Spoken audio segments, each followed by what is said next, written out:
পাকা সড়কের পাশে চোখে পড়বে এই গোলাপ বাগানের ভেতরে প্রবেশ করলে দৃষ্টি পড়বে রং বেরঙের ঝুলন্ত ছাতার। শুধু তাই নয়, বাগানের বিভিন্ন স্থানে শুকনো গাছের ডালেও স্থাপন করা হয়েছে বাহারি রঙের ছাতা। পাশাপাশি লাল, সাদা ও হলুদ রঙের ফুটন্ত গোলাপের সমারোহে ঝুলিয়ে রাখা হয় কাপড় তৈরি করা লাভ চিহ্ন। ফুল বিক্রির আয় বাড়াতে ঈদের কয়েকদিন আগ থেকেই বাগান মালিক এমন ব্যতিক্রম উদ্যোগ নেয় ব্যাপক সাড়া মেলে। প্রতিটি জায়গায় দাঁড়িয়ে ছবি তোলার মজাটাই আলাদা। জায়গাটা অনেক সুন্দর, খুবই মনোরম পরিবেশ, ছাতাগুলো অনেক সুন্দর।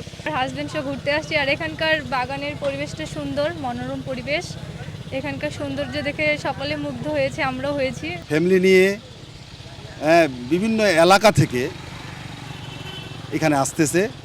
এটা আসলে আমার এলাকার লোকও এবং আমিও খুব মুগ্ধ হয়ে গেছি।